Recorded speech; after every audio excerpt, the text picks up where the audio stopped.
For early access to new episodes and other exclusive content, go to patreon.com/MiharuTheFox. Hey guys, it's Miharu and welcome back to SpyroCast. This is episode 53, and today I have with me, introduce yourself please. Flexico. I'm a furry artist and a video game enthusiast. I've come up with my own characters and I want to write stories and comics about them. I'm getting off to a bit of a slow start, but I have fun with it. Nice, awesome. And what kind of games do you play?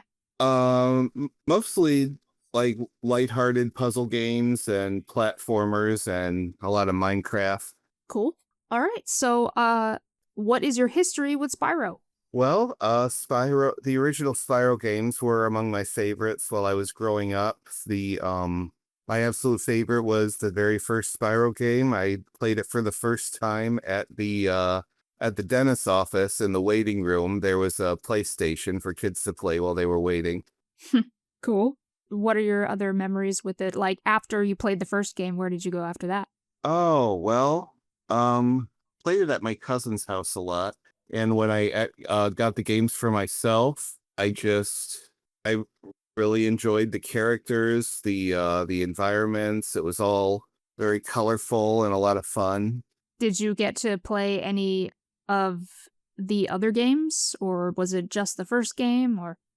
It was it was all three of the original trilogy. I never had a PlayStation 2, so I didn't really get to play a lot of the later ones. Like I played a bit of Enter the Dragonfly and was a bit disappointed, like a lot of people. Mm-hmm.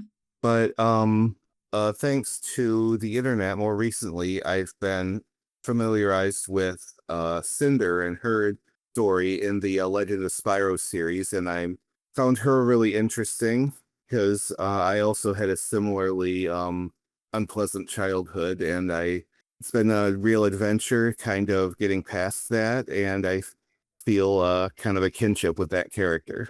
Oh, very nice. So, did you play the Legend of Spyro series? Recently I played a bit of it on an emulator.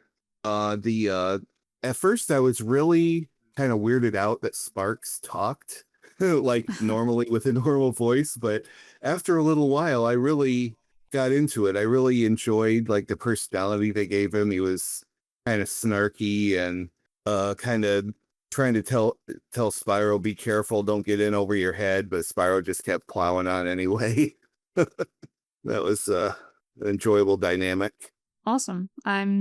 I'm glad that you enjoy those games and that you're able to find a relatable character in Cinder. Yeah, very much. So what would you say your favorite and least favorite games are? My favorite one was the very first Spyro game with in the Dragon Realms, and I'd say the least favorite of the ones I've played would be Enter the Dragonfly, just because, well, the main thing that put me off when I was a kid was the animation. It seemed really kind of not very solid. It was kind of all over the place. Mm-hmm. I didn't really play it enough to really notice all the glitches that people talk about. Okay. But yeah, the animation, the voices, it just didn't feel as natural and inspired as in the original trilogy. It seemed like the people making it were not really, how do I say this? They didn't really feel like they were as connected to Spyro as Insomniac was? Yeah, thank you. Yeah, I do get that. Although they did try their best to make an enjoyable experience from what I've learned about the development of that game. Oh, okay. Well, that's good. But unfortunately, it wasn't executed well, so. Yeah. But moving on to modern Spyro, what were your thoughts on the Realm Beyond trailer? Oh my goodness, I love seeing Spyro fly. I loved seeing him with bigger, stronger wings. Shortly after seeing it, one of my first thoughts was, oh man, Canadian Guy A is gonna lose his mind. Because I know he's been talking about the Spyro sequel for years and years. But I can't wait to see what it looks like. I know a lot of people are worrying that with the new free flight, it's going to ruin the old platformer things. And I don't think so. I think whatever they come up with is going to be amazing. Yeah, I do think that, because Toys for Bob has been talking in interviews recently about what they plan to do with it and, how they plan to innovate. And, one of those things is flight. So I have a good feeling that they'll be able to incorporate it in a way that feels natural for the series. Yes, that absolutely. And I can't wait to try it out. What are some of the most important things that you think this new game should have?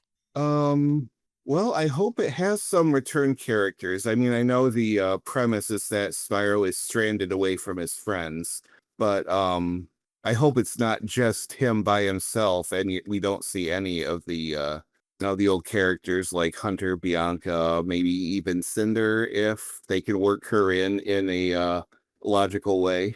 Mm. What about gameplay-wise? What would make this the perfect Spyro game for you? Oh, wow. I'd like it to definitely still have some of the platforming elements, the walking on the ground and maybe gliding, but with the however the flight mechanic works, they said it would be momentum based, dragon flight, and honestly, I just plan to thoroughly enjoy whatever they come up with. I can't really articulate exactly what I want it to be. Okay. I guess in that case, what would put it on par with your favorite game? Just to have the open world feel to it and the colorful and varied creatures. Mm. So you're more for the open world thing? Yes, definitely. Okay. Oh, what would you say to it being more open and interconnected like a hero's tale rather than having portals like the originals do? I definitely prefer the portals. That was kind of an iconic look to the games and the first 3 games that I played. I've never played a Hero's Tale. It's one that I have it on the emulator. I haven't actually had a chance to play it yet because I've been playing the Legend of Spyro games. But I definitely prefer the portals. Okay. In that case, what exactly do you mean by open world when you say that you want to see more of that? Oh, I mean, as opposed to like how Crash Bandicoot is with the kind of not really railroaded, but kind of there's only one way to go, while Spyro you can like explore a much wider area and it's a lot less linear. Ah, okay. That's what I meant when I said open world. Okay, so non-linear levels. Yes. And how it's kind of the go anywhere rather than just go in a straight line. Okay. So still portals, but perhaps bigger, more open areas? Yeah, let's go with that. With more to do, I'm guessing. Yeah, I mean, I'm sure there's going to be a lot more mechanics, more things Spyro can do, maybe other playable characters like they had in Year of the Dragon, you know. Just more mini games, more puzzles to solve, more characters to discover, more collectibles, of course. Which I loved rescuing the dragons in the first game, how each, especially in Reignited, how each one really had their own personality. That I absolutely love that. Yeah, I wonder what the collectibles will be this time around. I mean, I know that there are going to be gems. Gems are going to be present. But other than that, I have no idea. So how would you go about bringing Cinder into this game? That I definitely wouldn't have it be quite as dark as her story was in the Legend of Spyro games, but definitely have her being like manipulated and overshadowed by some wicked character and have Spyro work to free her from that grasp, and then they both work together to help her get past what she went through, and then they become friends, maybe a little more than friends, and just interact together and just learn and grow and move forward. Okay. So you would prefer her starting out maybe as a villain first, just like Legend? Yes, start out as a villain, but then be freed from the manipulation and control of whether it's an L4 or whoever or however that would be worked in. Okay. Yeah, actually, speaking of the villain of this game, who do you think it could be? You think it could be a completely brand new character, maybe a character based on a former villain? The fact that it said a new evil rises when they showed the teaser of the character, I'm thinking it's going to be somebody totally new. Like some people think it's going to be Ripto again, but it's like, well, Oh, I don't think so. we've seen Ripto. That's honestly, I've had enough of Ripto for a little while. Let's have somebody new. Yeah, I have too. I would much prefer if it was a completely new villain or possibly based on the sorcerer is my idea because there's potential in that character I think they could play around with. Okay. Yeah, the one from Skylanders. Shadow Legacy. Shadow Legacy. That was yeah, I haven't played any of the games past like the Legend series. That was actually before Legend. The sorcerer was a precursor to Malefor pretty much. Oh. Well, I haven't finished any of the games. Oh my goodness, I feel silly now. I mean, I didn't know it existed for a long time. It was a handheld game that came out in 2005, so... Oh, okay. So, it wasn't on the PlayStation 2 then? No. Oh, okay. So, no, I didn't know about that one. I'm guessing you never played any of the handheld ones? I played the Season of Ice on the Game Boy Advance. Okay. Yeah, not the nothing after that. Oh, I did play Spyro Orange at one point. I played that for like maybe an hour and then kind of lost interest. That's fair. I didn't really have much interest in that game either. I mean, Crash Purple was worse, but yeah, both games kind of broke me, so. So, if only one character could be playable, who do you think deserves it the most, Elora or Bianca? Oh, oh wow. Who do I think deserves it the most? I'm gonna have to say Bianca because I love that she was also one who started off as a villain, but then switched sides when she learned what the sorceress was really after. Mm-hmm. So that would makes her a little more dynamic, her character a little more interesting than Elora. Not that I don't like Elora, but yeah, if I had to choose, I'd say Bianca. Yes, me too. I feel like I feel like there's more potential in her gameplay because of the magic. Although technically we have seen Elora in a playable form in Crash Team Rumble, which was pretty cool since she had healing abilities and kicks and all that. So I think they could do something with that too. But personally, I would choose Bianca because she hasn't been playable in any form. So. Okay, yeah. Well, we agree on that. Let's see now. So of these four things, what would be the worst thing that A Realm Beyond could do? Bring back Ripto, include Skylanders characters, be fully open world, or add RPG elements? The worst of those, I'd say bring back Ripto. Okay.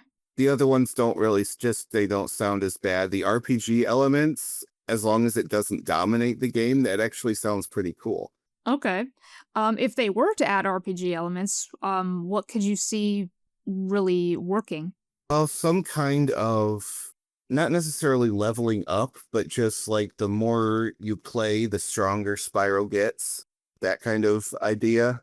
Like the more you play and then unlock more abilities as you progress. Which I mean, I guess that kind of happens in the original games, but I wonder, would it be kind of like the way Legend does it, where you level up and then you get you get stronger breath abilities. Yeah, something like that. Okay. And maybe yeah, like the armor in Dawn of the Dragon, where you get the armor pieces, and it I believe that's what gives you the fury breath, if I recall correctly. Oh, I haven't gotten to that point yet. So how come you think that bringing back Ripto would be the worst thing? Well, just because I think we need a fresh villain.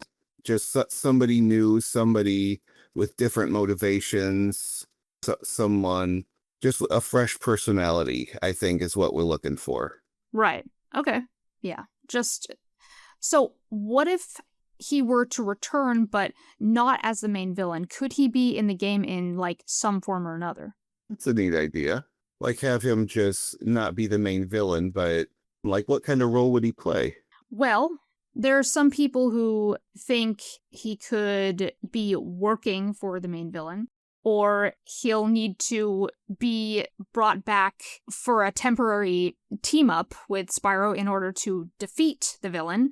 Things like that. Oh, okay. I like that. I can't really see Ripto wanting to work for a bigger bad guy. He seems like the type who would want to always be on the very top. Yes, I do see him the same way. Yeah, but a temporary team up, you know, kind of like the enemy of my enemy is my friend. Mm. Like you team up with Spyro to defeat someone who they both hate even more than they hate each other. Yeah. So yeah, I think that would be pretty cool. Yeah, that's a neat idea. Like, we kind of got that with Crash 4, with, you know, Cortex being playable and all that, and... Yeah, and how Dingo Dial completely switched sides.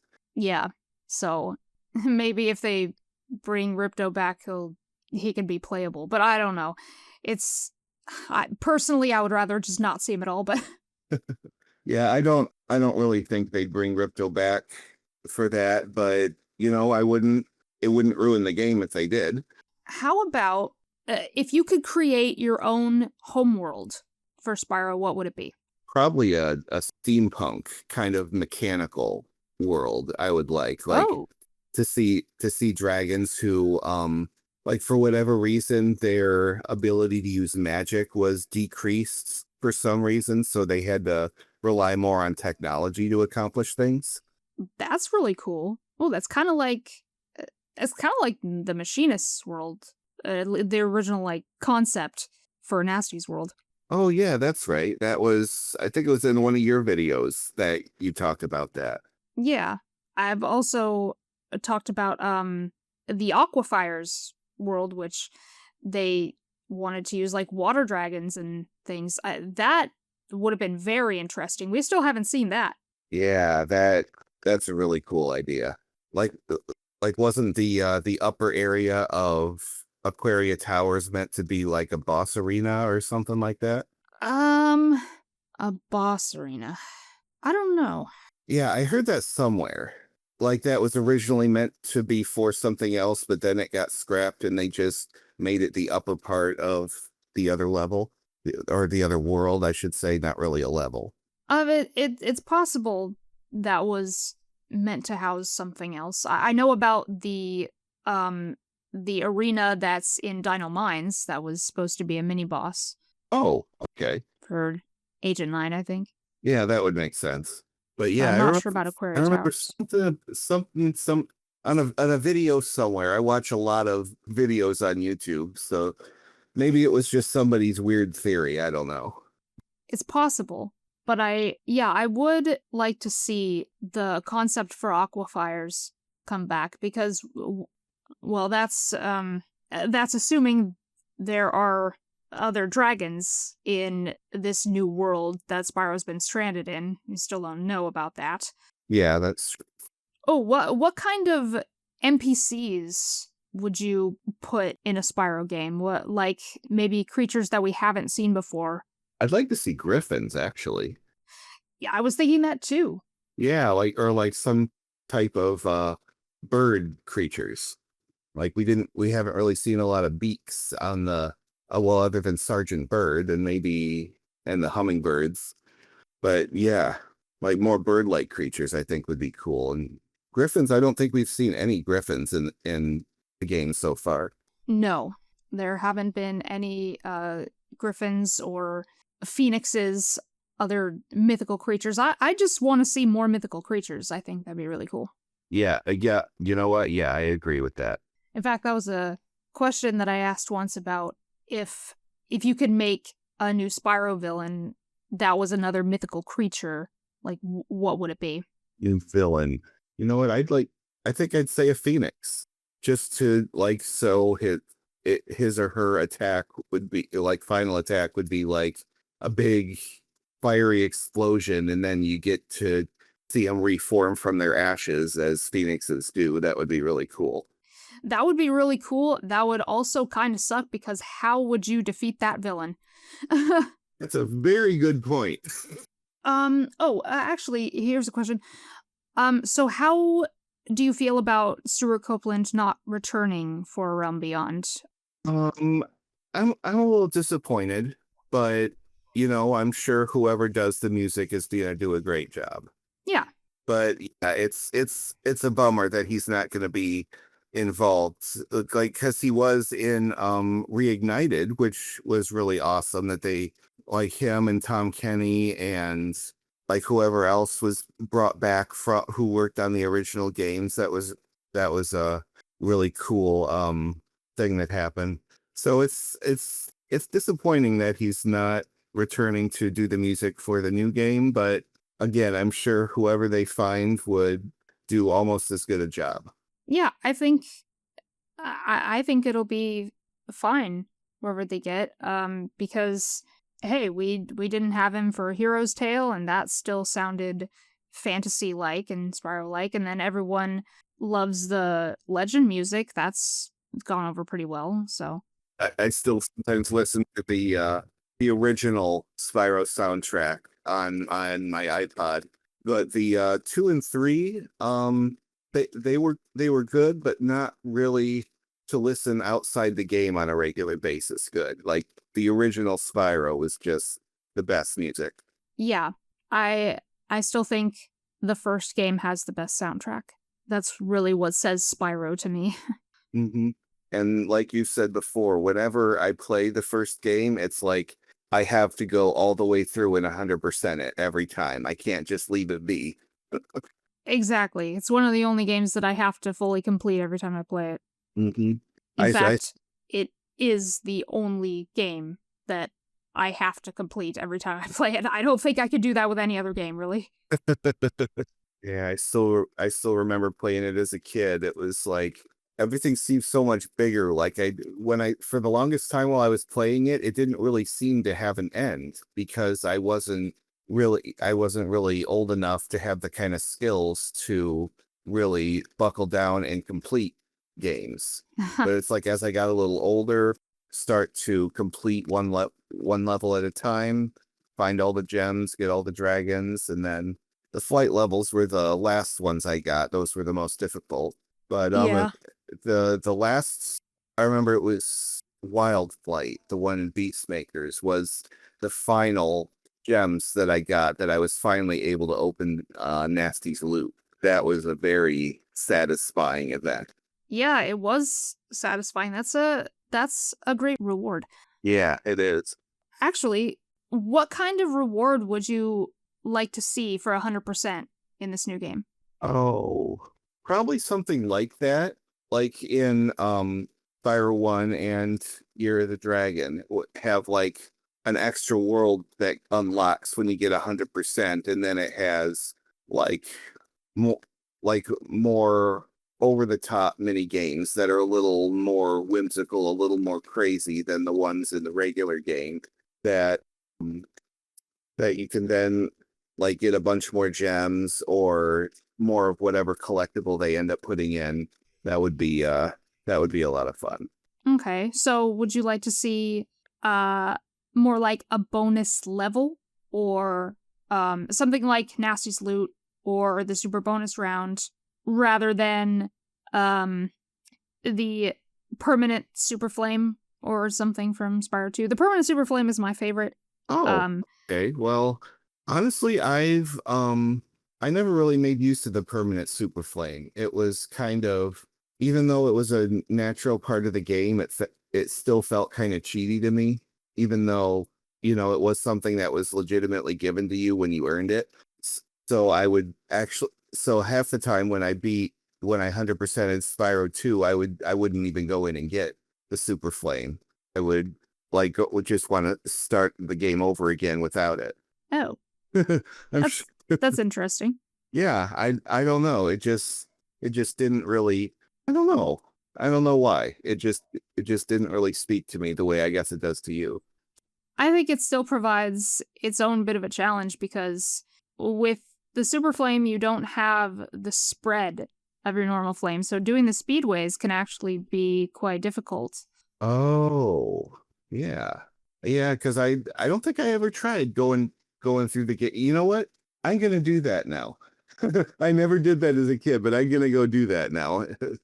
Next chance I get. Some people would call it faux difficulty, but I think it makes it fun. It gives it something new. You have to aim better. Yes. All right. Well, I think we're going to end it there. Thank you so much for being on this episode of SpyroCast. All right. Thank you for having me. This was a lot of fun.